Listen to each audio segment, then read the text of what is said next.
The trouble with northern Nigeria is simply and squarely an uncontrolled epidemic of dishonesty. Northern Nigeria has been overwhelmed by dishonesty.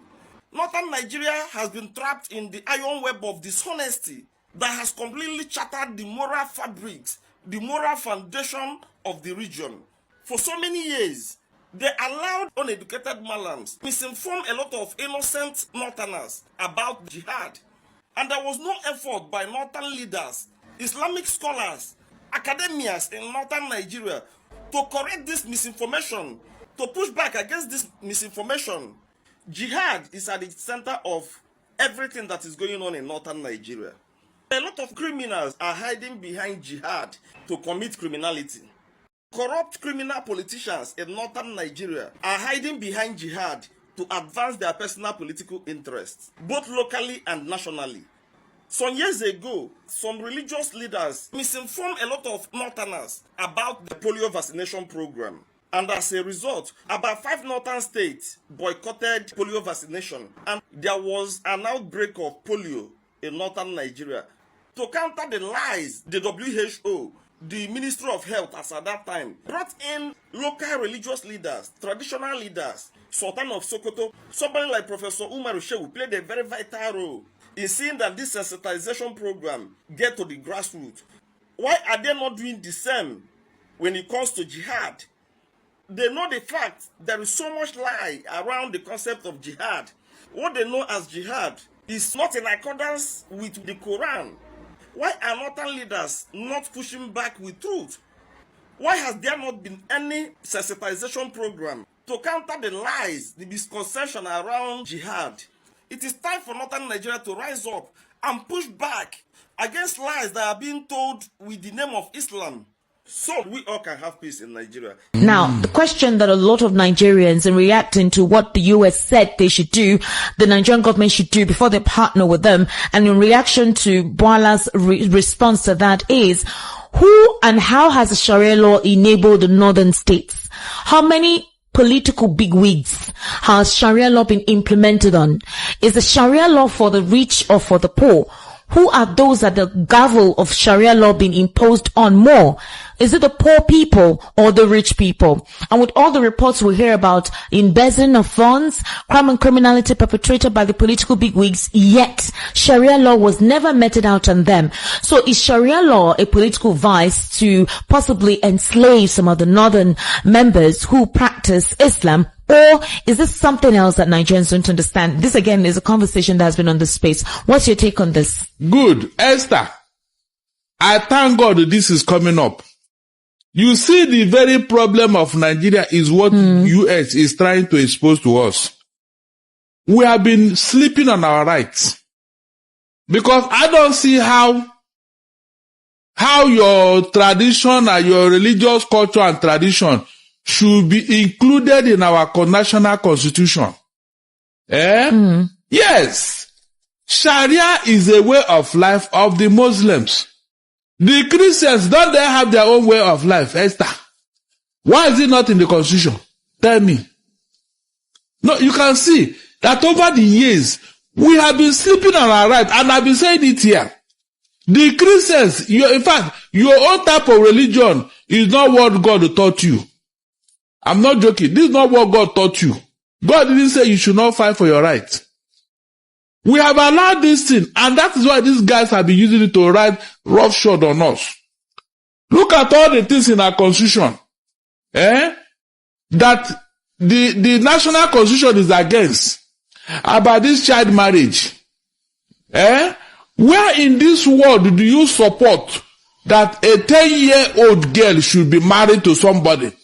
She should not have her first menses in her father's house. What will happen if that happen? Your own daughter that you sent to school, did you marry her off at 10 years old?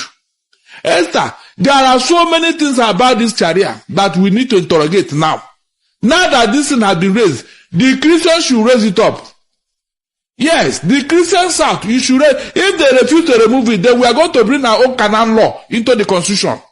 Yes, to balance it up.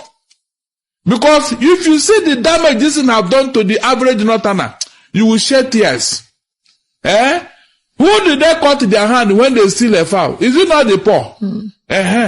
Who? The children of these governors and ministers in the north. Have you ever seen their hand chopped off? The answer is no. Esther, the answer is no. You can see what we are talking about. But when they want to cause mayhem, they will use them. They will tell them, it's the southern people that are your problem. It's not the Kano that is your problem. Go and attack every Igbo you see. Go and attack anybody you see. Is that not what they tell them? But their children are safely studying in Europe and America. Very deceitful set of people, Esther. Very deceitful. This Sharia, do they apply it to themselves too? The answer is no. They don't. Esther, they don't. It's only for the poor. The poor northerner. They are the one that the Sharia is meant for. Can you imagine? Barrister, I recall, I think a few months ago, there were talks that Sharia law should also be imposed in some parts of the southwest. Yes, they wanted to bring it here. That practices Islam. Can you imagine? And a lot of them declined it. Why is the way Islam being practiced in the southwest is different from the way it's practiced in the north? Because of your interaction with the European, with the white man, you know. The white man? Yes, because you know, the first school was set up here. Is that not true? So you're saying that it is exposure that has made the southwest more accommodating and understanding that the way it's done in the north. I'm telling you. But do you think the law has kind of abated or cut down crime and criminality? Has it also promoted good behavior ever since Sharia law was imposed in the northern states, especially the Islam practicing states? It made things worse, Esther. It made things worse. They said they should not drink alcohol. But their big men, they will put it inside a kettle and take it to their bedroom and be sipping it. Inside were you there? That kettle they used to go. The kettle is for ablution. Waiting. Go and check. When they finish, they wash it and keep it somewhere. Oh, God. Tell me that nothing I drink alcohol. Esther, no, don't tell me. Barrister, have you seen anyone? No, tell me that none of them drink alcohol. And I will give you several examples now. What if they take just wine, red wine, rich wine, cherry wine? Really? Not necessarily alcoholic wine. And the Talakawas drink what? Is it not the absence of drinking beer that made them to resort to, what's that called? That ice and that other drug. That drug. That other drug that is prevalent over there. What do they call it? Tramadol. Yes. Something must keep a man happy. But Barrister, you don't have any evidence about which evidence? Why is the North? Hold on. Why is tramadol prevalent in the North, Esther? Is that not a fact? They say nobody should sell alcohol and all. Tell me that none of them drink alcohol, Esther. Barrister, you know that the Northerners had label. Hold on, I'm coming. There is a law against gay. Is that not true? Yes. Good. But Esther, there is a particular hotel in Kano, that it is for gay. Every weekend they go there. I said it here when the pressure was there, and somebody validated it. They go there to pick young men for the weekend. So what are you telling me now that this law is helping the North? Don't somebody come and tell me how. Let them tell me how it's helping the North. This thing I said now about the gay, is it not happening up to tomorrow in the North? Let somebody go and prove me wrong. They don't drink alcohol. When they see you wearing trousers, this and that. If we have not gone to Muslim states in the world, Esther, I will say, okay, in Dubai that every Nigerian go to, Esther, I've had experience. They sell alcohol in hotels in Dubai. No, Dubai is very lenient. Dubai is not. So is it not a Muslim state? That's why they're making progress. You cannot generalize when it comes to this kind of concept. In the north, it is not all northern states that allows for such devices that you mentioned. In some areas, that's strictly prohibited. Even these political bigwigs may not even try to attempt some of those things in places where they know a lot of fanatics would not allow them, But the question is that the introduction of that law, has it modified their character? Has it improved the moral virtues? Has it made crime reduce? And which of these bigwigs, whom a lot of these individuals rally behind, has actually for once been judged with Sharia law, and Sharia law was imposed and implemented? Good. Now let me tell you the damage it has done to the average northern youth. It was because of this thing that Deborah and Samuel happened. Is that not true? In Sokoto. And so many others. Esther. Look at the Christians who don't bother. Have you seen how many times they have insulted our bishop? Even Jesus Christ and all that. Did anybody react? Did we say anything? Are we not existing? That is why I keep telling you here that the peace in this country today is in the hands of the Christians. I'm telling you, if we have been reacting the way our Muslim brothers have been over everything, Nigeria would have gone long ago. Remember when they wanted to hold Miss World in Abuja? They started talking and saying all sorts of things and all that. All this is a very mundane, very, very irrelevant. But they will pick it up and start promoting it as if it is the end of the world. We that keep quiet over this, we that don't even bother, because God said that the battle is his own and vengeance belongs to him. Is that not what God said? So which God are you fighting for? Do you think that if leadership decides to be more precise and connect, put the interests of the people first before personal gains, that all of this divisiveness and distractions that we're experiencing will be curbed? There's a reason why I asked the question. When we complain about economic stifling, when we complain about insecurity, when we say that there is instability in the polity, we say it's because of misgovernance or the characters in government. Why I'm asking you this question is for the U.S. intervention. Now, before the U.S. came, there have been calls on the president to be more affirmative in handling this. We heard by some of his spokespersons that all of this was politically motivated at the time. Also, there was a perception, or an aura around the presidency, like they were supposedly handcuffed in handling what was going on. Like they knew these individuals, but somehow they couldn't pinpoint them to handle them. That it took the U.S. reacting or making this, imposing the strict sanctions to, uncuff the hands of the president to do the needful. A couple of people feel that it is not yet enough. Possibly the president is waiting until after 2027 that he will come hard on these guys. Do you think that's what it is? It is not. Esther, it is not. Look, when you want to do something, you don't need anybody to motivate you into action. All the things that is very dear to Tinubu, he has done them without the prodding of America or anybody. All the things that are very dear to him.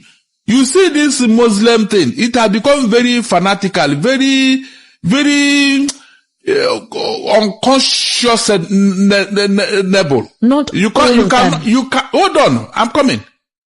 Look, Esther, how do you justify a situation whereby the first lady of the Federal Republic of Nigeria, Barrister, I turned off your mic because it's unethical for you to have your phone on loudspeaker, that your China whatever phone with your ringtone every time, Barrister Darlington. A whole barrister, look at the ringtone of your phone, Barrister Darlington. Or get in a Maggie. What is your problem? Don't you know Moscow? Is it a crime to be in Moscow? Now, Esther, please, on a more serious note, how do you justify a situation whereby your own wife is threatened by a religious fanatic called Sheikh Tenshi? That even, in fact, the man declared fatwa on Remi Tinubu. What if the man has been handled and we don't know about it? No, oh God Almighty. Esther, you use him as an example. If you take care of the penny, the pound will take care of itself. If Tinubu had been very, very frontal on that, is a very good. In fact, if Tinubu jailed that man, nobody will blame him. Nobody. Esther, nobody. But he kept quiet, as if the woman does not even matter in his life. Remi Tinubu should be asking the other, why didn't you defend? Why didn't you talk when my life was threatened, she should have the right to ask him that question. Because if he had done that, it would have sent the message to these other people. That's what I'm saying here.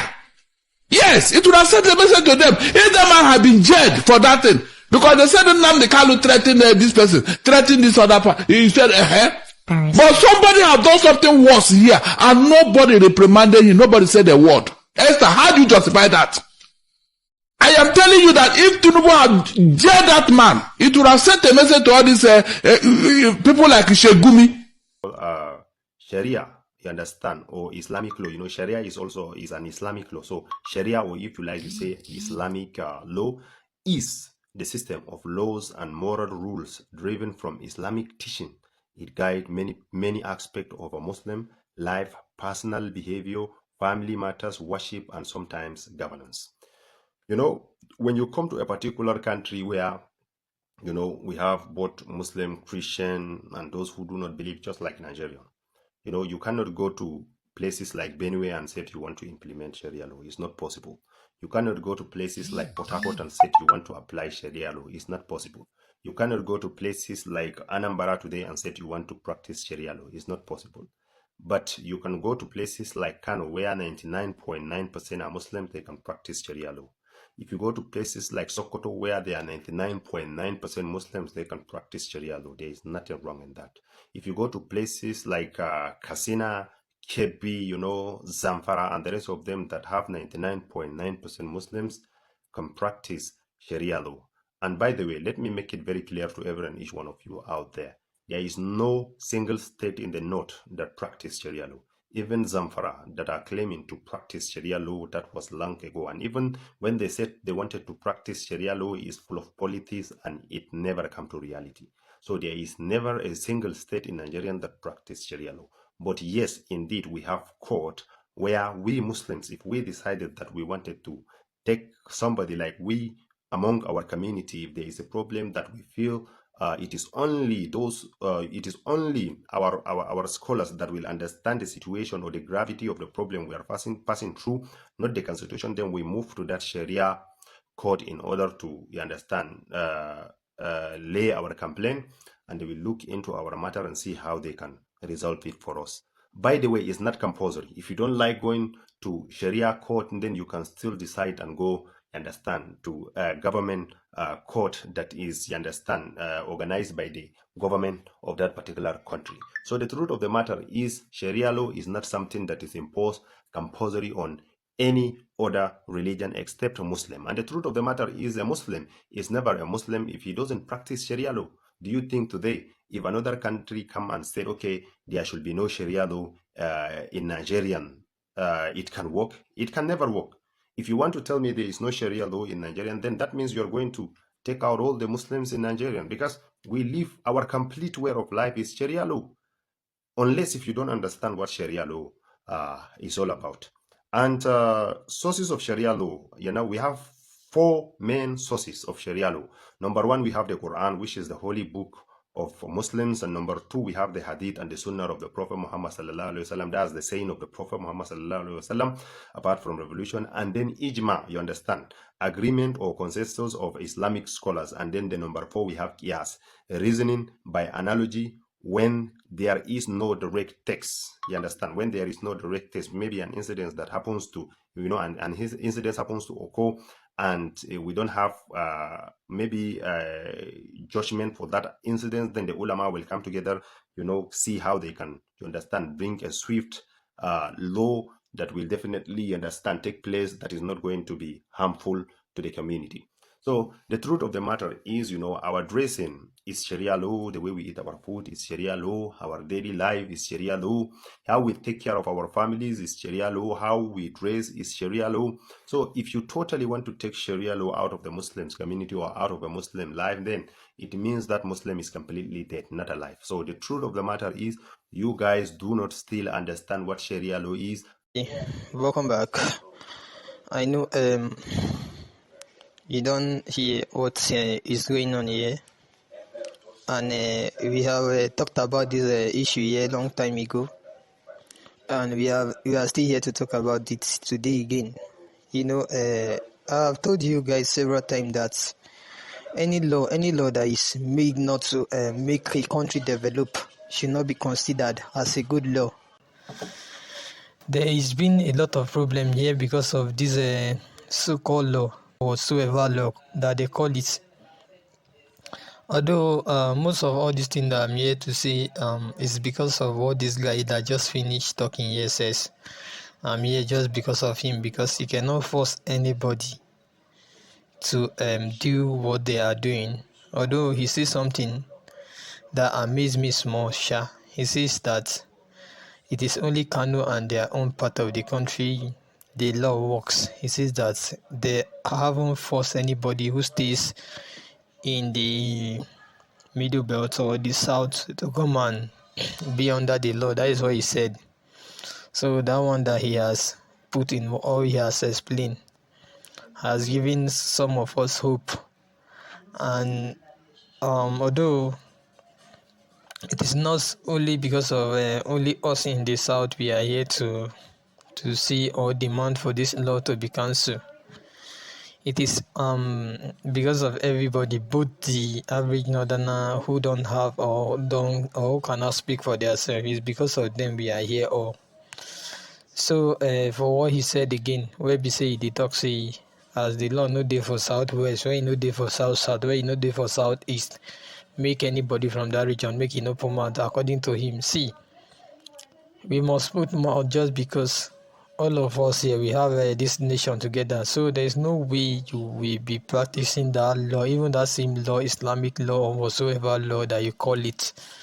There's no way you'll be practicing it in the north that will make us in the south have peace, because we don't have any peace here, and that law has caused a lot of things to us. So we cannot stop talking about it.